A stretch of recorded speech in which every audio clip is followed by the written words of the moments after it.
was a stumbling block for me, back when I was a Protestant, because I couldn't answer it. And it's the 144,000. Maybe you guys can help me to give a rebuttal to that, because, I even learned something because I'm reading Revelations, and chapter 14, 3 through 5, I didn't even realize that this 144,000 is supposed to be a bunch of virgin men.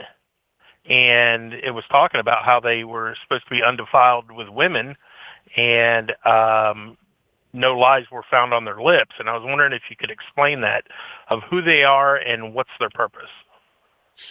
Okay, so with regard, I would have to do a little bit more research to dig into the details as to exactly who they are. A general consensus among scholars is that the 144,000, as you know, John, is, the number of the tribes of Israel squared and then multiplied by 1,000. And that signifies a sort of completeness, right?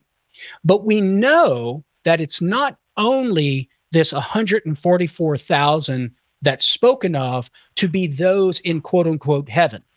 Why? Because right after that, in Revelation chapter 7, verses 4 through 8, it mentions the 144,000, identifying the different 12 tribes of Israel, right?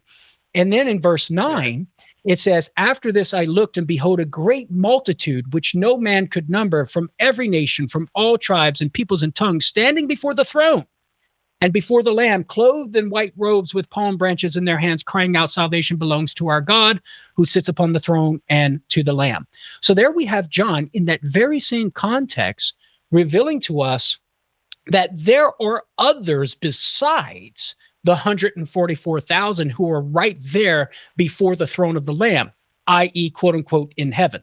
Of course, you have the 24 elders that are also mentioned to be surrounding the throne of the Lamb in Revelation chapter 5, verse 8. So we definitely know that the 144,000 does not refer to a restricted group of people who are quote unquote in heaven and the others not there, because they are all there present before the throne of the Lamb, which in the Christian tradition is interpreted as all those who have the beatific vision, who are seeing God face to face, experiencing this heavenly liturgy, which is the whole book of Revelation, basically, and John's description of it. As to precisely what the 144,000 refer to, well, I think there we're in a little bit of more of a darkness of mystery, and to know exactly what John is describing there, we do know that we can read it metaphorically to signify a sort of completeness. One possible explanation of that would be this is John's way of articulating the different degrees of experience of the beatific vision in heaven, a sort of ranking of degrees, because you have, a group of the 4 creatures surrounding the throne, then you have the 24 elders surrounding the throne, then you have a multitude of angels surrounding the throne, then you have this great multitude coming after the 144,000 surrounding the throne.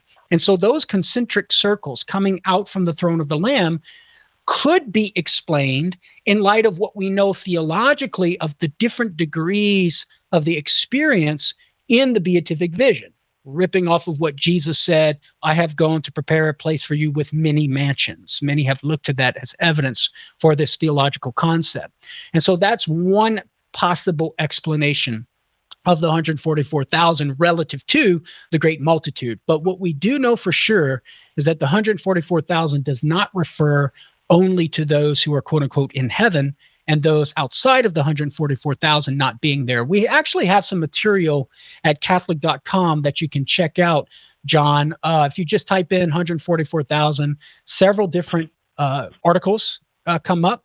How do I refute the Jehovah's Witness claim about 144,000 by Jason Everett? What is the significance of the 144,000? And so a variety of different resources that you can peruse there. Hey, thanks for watching. If you like this Catholic Answer, be sure to like, subscribe, and check out our live streams Monday through Friday, 3 to 5 p.m. Pacific. Or find the episode after on YouTube, your favorite podcast platform, or our Catholic Answers app.